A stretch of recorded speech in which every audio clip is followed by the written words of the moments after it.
Hello, everybody, and welcome back to another episode of the Commodity Insights podcast with the crew at Farmers Trading Company. After another wild week in the commodity trading action, we'll start off with the cattle markets here since they've been the most interesting that I've been watching. Currently, the cattle markets both broke through last week's lows. It seems like we're kind of in no man's land, waiting on some positive news on the board. The cash has still been great. The fundamentals have been there, but the technical side of things, it's been pretty ugly. What should a guy be watching for in that market, Vince, both the live and the feeder cattle? I think you just really got to watch and see when you can, when attitudes may feel like they're changing or psychology, because that's really what we're at in here. I think it's cattle market is a great example of nothing changes fundamentally in here, but you've got the market going down. Let's just money flow and psychology and forget about, don't forget about the fundamentals, but you have to watch them, but you have to look for a couple of things. And I would guess if you get 3 or 4 days where you don't put new lows in, is you're going to need something of that, or you're going to get a day where they flush them out and start coming back during the day is more than likely where it's at. And if you look at some of that timing in the cattle market, you're due for 9 to 11 week lows. That's the first week in May, and then you got a couple of them after that. So we may have a little ways to go yet. And is there any support levels on those charts, Andrew, that we're seeing, or any good numbers that you've seen, or is it just kind of no man's land where we're at right now?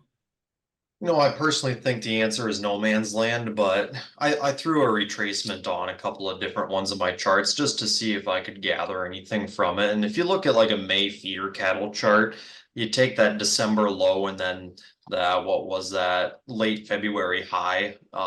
We're pretty close to a 62% retracement there. So I think that might be a number that we'll be looking for. Somewhere in that 234.50 area could potentially be some support. So give this market another $2 a down. I think that's not out of the cards by any means at this point, especially since you set in some more new near-term lows later on in the trade on Wednesday here. As far as the live cattle market goes, just looking at a June contract, I'm assuming all the measurements are going to come out fairly similar. I just threw a retracement on there, and we did touch that 62% retracement here a few days back, and we actually did not put a new near-term low in on the live cattle. So an argument can be made that we're stabilizing here a little bit, but to say that we're entirely done going down, it's just premature. And then looking at both the cattle markets again here, guys that did get some hedges put on a few weeks back here and have some good money in those hedges, do you think it's way too risky to think about pulling some of those hedges and taking profit here in the near term, or what should a guy look for in that side of things, Vince? I think you got to be a little patient yet and look at some of those timing things. What may not be a bad idea is somewhere when it looks like we might have a bottom and right in here again. You just wonder if you don't have to wait till late last week in April, the first week or two of May, but it may be a point in there of going somewhere around where they've got them hedges or below it. Maybe trying to buy some call options for a couple of bucks. And then when it feels like there's a bottom, then try to lift that hedge. And if it keeps going, if it gets up to those areas again, you don't like it, you can always sell it and have upside protection. I'm going to play the devil's advocate here, Connor, and say I don't think you ever want to not be hedged at this point in the cattle market. Just look at what this bird flu has done to it, whether or not you truly believe that it should do something like this to it. So I like Vince's point of, if you get down here a little ways further, and if you get the chance to buy an out of the money or just slightly out of the money call option, I think that's the route that I would encourage people to go if they wanted to go that route, trading options. So leave your short futures on if you have it, and then just look at re-owning with a call option to give yourself a little bit of upside to help make a margin call if you need to. Yeah, just a little bit of too much uncertainty in those markets right now to feel safe lifting those protections. And then, Exactly. yep. And then looking at the hog market here, Andrew, that's been a wild one today, with the gap higher, um, new contract highs recently. What should a guy make of that? The market it's been a strong one, that hog market. And is it done going up? It's way too soon to tell. You look at that chart today, especially like a June hogs, you want to, I think most people would call that a key reversal lower. You put in a new high today and then you settled lower for the day. So you definitely did some damage to the chart, but not necessarily negating the entire bull move that it's been on. So if I was a hog producer, I probably wouldn't be opposed to doing some hedging in here, but also if you want to leave a little bit of upside potential in there, it's not the end of the world either. And fundamentally, that market's been pretty strong, Vince. Is there any specific news that you've heard that you think needs highlighted in there? I think over the last week or so, and even before that point, you've just had great, strong cash markets, and the product market is good.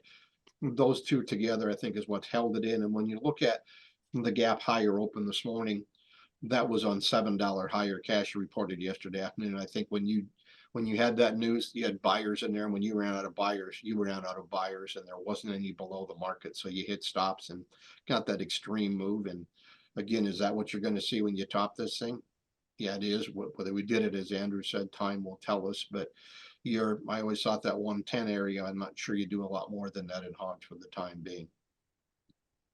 And then moving on to the grain markets, we'll get started with the wheat market first because it seemed to be leaving everybody in the dust today. It took off. That Kansas City wheat was up 17 cents today at 5.94 in that May contract.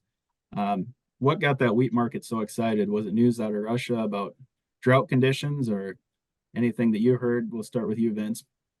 I think, I'm not sure if you want to call it drought conditions, but southern Russia, there's supposed to be some rains coming through, and I haven't seen if they did, but if they don't, it's not a lot for the next week or two, and it could push it. And I think that's the only thing that pushed it. I did listen to a guy this morning that talked about wheat's higher because of dryness. Well, it sure isn't in the United States with all the storms going through those southern plains the last couple of weeks. So it's got to be a Russian thing from what I can pick up. And any news you heard in that wheat market today, Andrew, that got it so excited? I think we can also just look at the wheat market and say that it's trading the way the wheat market trades. Sometimes it doesn't necessarily have to answer for why it's doing what it's doing.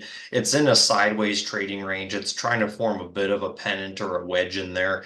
And it made it to the top end of that range today. So I'm not going to get too excited about a bullish wheat market until we can get a couple more days like this. Until then, I think it's just going to continue with a volatile sideways trade. And then I got a question for you, Vince. A couple of the things we've always kind of stated as in the office here is that wheat always bottoms first, and then corn, and then beans, and then wheat tops first, then corn, and then beans. And then we've always said the saying that oats knows, and oats is the leader. Those kind of seem to be conflicting theories right now. I don't know, which one do you think you give more credit to? Currently, the oats market kind of fell apart, and the wheat market seems to have bottomed here. No idea on that, Connor. I've struggled with that the last week, and visit with a couple of customers about that the first couple of days of the week, and that's a tough one in here. Oats market scares me in there, but again, I think all we can look at, as we talked about before, Kansas City May wheat starts closing below 551. Be careful. If not, you're maybe okay in here. And you have any thoughts to add on that, Andrew, with the oats market?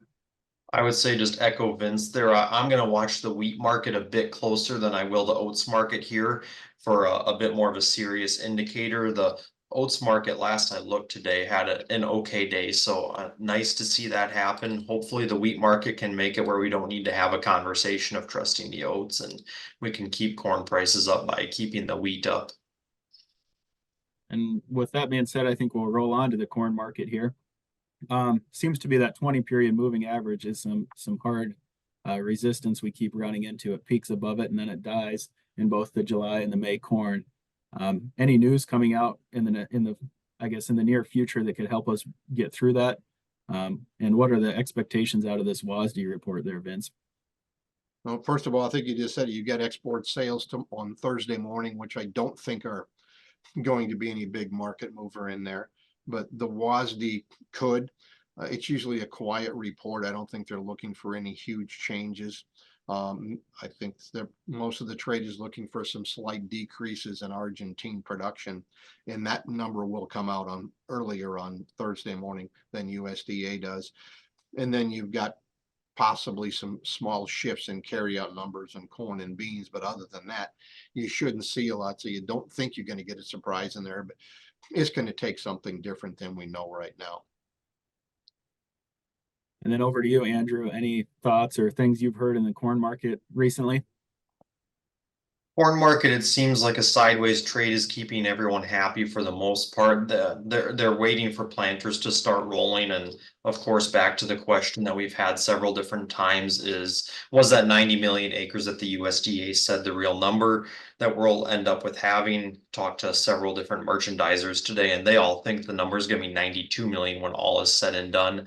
But it just depends on what kind of a planting season we can get here. Planters are going to be rolling pretty aggressively here in the Midwest in the next probably 10 days to 2 weeks. And if they can get going early, I think people will plant more corn than they originally planned on. And that might not help out the corn market as much as we would like. So we'll just have to keep an eye on weather for planting conditions and growing conditions this spring. And one thing I heard, I guess, in the corn market and moving on to the soybean market was that in the last commitment of trades report, the funds, they went short again about 8,000 contracts of corn, and it looks like about 3,500 contracts of the beans. So bringing their total in corn back to close to 260, and the total in beans is close to 140,000 right now. Is that a sign of things to come here, Vince, with these markets if the funds are still betting on another slide down? You know what? They got out of some of their shorts. There was a reason to, but when it's stalling out here, you got to believe if we can't get some bullish news short term and very quickly, they're probably going to come back to selling. Whether they get to the level they were earlier, I think will depend if they're right on how quickly and how far the market moves in their favor. And then looking at that soybean market, it's very similar to that corn market in the July and May contracts, both running into resistance at that 20 period moving average. What's going to be the driving factor that gets that market through or helps it to die off again here, Andrew? Money flow, I think, will be a big one here. Can the fund traders, do they get excited about something, whether it be a piece of world news or a piece of fundamental news? One or the other is what it will take here to make us really want to stray away from that 9 and 20 period average. Really hate to see the market reject it as many times as it does as support, because every time you do that, then you start treating it as resistance to the upside instead of support on the bottom side. And just really hate to see the market try and treat it like that. On like a July soybean, you put in a new near-term low. So now really on the chart, a support level, you can't call anything great until you talk about that low we had February 29th of 11.40 and a half cents. So could he drop down another 30 some odd cents here? It's possible on these soybeans. Just a matter of whether or not we can get someone to step in and start buying these things instead of selling. Then over to you, Vince. Any closing thoughts on any of these markets or anything you think that needs to get out there this week? I think as we've said over the past couple of podcasts we've had here, I think whether you look at the hog market, the cattle market, or the grains, I think you're getting into a sideways trading range. And that's probably where you're going to be unless you get something else. You looked at that big surge in the dollar that we had on Thursday because of higher CPI numbers and inflation. And we thought it didn't hurt the wheat and it didn't hurt the corn that much. Beans, I'm not sure if that was a factor or not, but I think you just look for a big sideways trading range. And if you get near the top of those and you have grain you want to move fairly soon, move it. And if you get a pullback, then if you want to be a person to re-own it with futures or options, you look at that. And as we talked earlier in the cattle market, if you got hedges on, leave them on for right here. If it looks like a bottom, then try to buy some call options. And any closing thoughts over to you, Andrew, before we end this one? Looks like fuel prices they're definitely towards the top end of the range that they've been in here. So if you're still of that belief that fuel prices do tend to go down during an election year, historically, I think they have before. So a lot of people are saying that they're going hand to mouth on fuel needs right now, and I'm not opposed to that idea. We did like the idea of buying some fuel back, and that was February, late February. So hopefully a person took a little bit of advice there and bought some fuel to get themselves at least through this planting season, this higher fuel that we've got at the moment. I think that'll do it for this week's podcast. If we could be of any further assistance to you, give us a call at Farmers Trading Company. Our number is 605-996-6500. or check out our website, farmerstradingco.com, for more information. Thank you.